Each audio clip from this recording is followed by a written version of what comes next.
Alright, YouTube, this is about the newer style clutchless AC compressors with the N280 valve. So we did a video on Saturday about us getting an AC compressor, and I just back traced all my work and said, I got a bad compressor. And then we called the parts store and he's like, that's impossible, it's new and this, that, and the other thing. I said, I don't give a shit what you say. It doesn't work. I'm not a moron. I got the live data says the climate controller satisfied, AC request is there, AC compressor should be on, all those triggers are there, the compressor is not on, it's charged to spec, it's plugged in. I verified voltage on the one side, so I was like, all right, get us another compressor, can't get it till Monday. I was wrapping up the Mitsubishi job with some finishing touches and some, oopsies that needed to be addressed so we can get that ready and delivered to the customer. I had Jude install the other one after I dealt with all the C's bolts, all the C's lines. Should be a fairly quick job. It was for him. He's charging it up. He starts the car. AC compressor's not on. I'm like, did he miss something? Did something happen?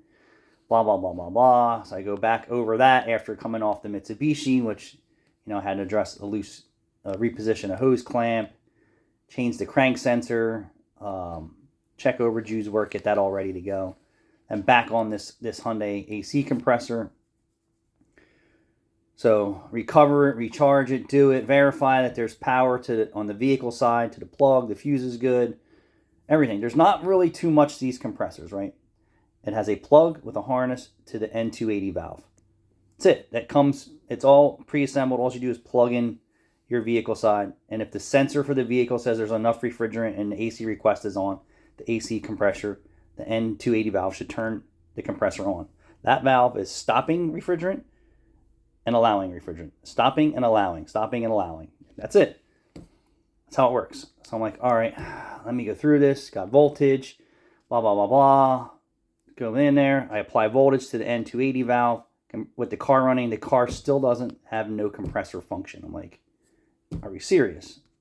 Is there bent pins in there? No. Go back at it.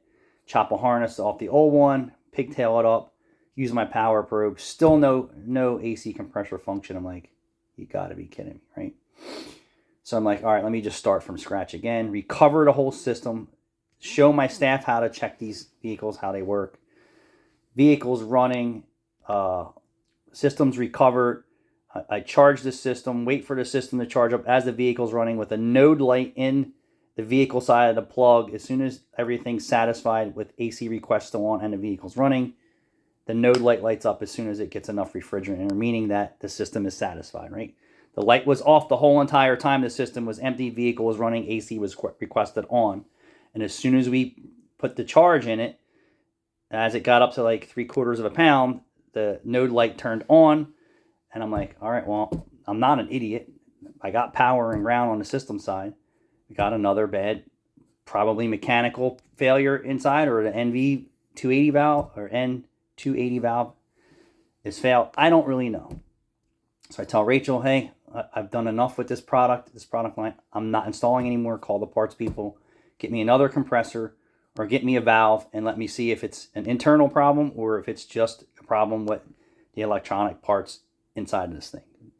So the parts guy's screaming at Rachel and carrying on Rachel that I misdiagnosed the car. I don't know what I'm doing. And as I'm arguing with him through the phone, I want to choke him that you're just a parts guy. It's pretty simple. If you have voltage to the valve, the compressor will turn on as long as there's enough refrigerant in the system.